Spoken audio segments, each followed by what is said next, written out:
Hi everyone, we're going to take a look at Bitcoin Cash today to see how it's been progressing. It's actually been doing quite well, working its way higher following Bitcoin, despite it being a bit bearish, Bitcoin being a bit bearish that is. It looks like we're doing okay, so it's quite reflective potentially of the market. It does feel that Bitcoin could give us a little bit of levity over the next few days and weeks. So firstly, we did have this trading range which Bitcoin Cash was trading within, then we kind of broke down to form another base. You'll see we broke down on this channel on the RSI at the same time, which is why the RSI is a really good tool to use when you can identify a pattern on it to determine direction ahead of time. You'll notice that the break started on the RSI down here. If you just zoom, just grow, see this break here started to happen before we had a break in the price action. So it can be a really good signal to front run a potential breakdown. And so we broke down, we came back to the bottom of this range where we essentially launched from out of this bull flag of sorts.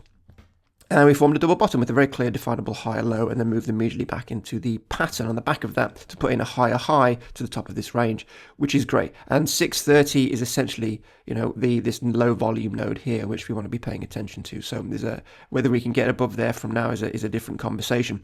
But nonetheless, we are now retraced. We have now retraced, a little bit, and you can see there's a clear definable order block just below the price action, and we have the bottom of the range we were previously trading in throughout the early part of December, also acting as the base. So a really straightforward confluence here, because we've got this order block here and we've got this lower support line. You would just presume that the price action is going to come down to here first before maybe ascending higher. So we want to see probably something like this, and then that would be the ideal area to come in on for potentially another move up, or at least some range action from the price action, maybe something like this, which would be pretty good to trade off.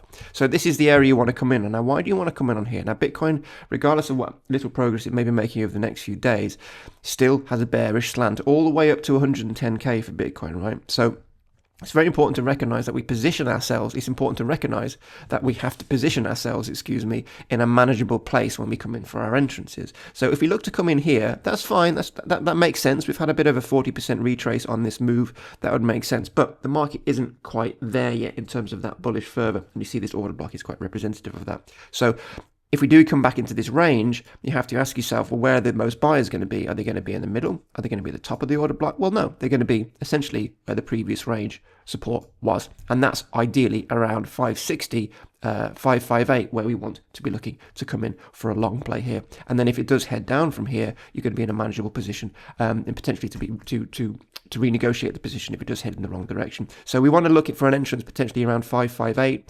560, I think would be perfectly acceptable.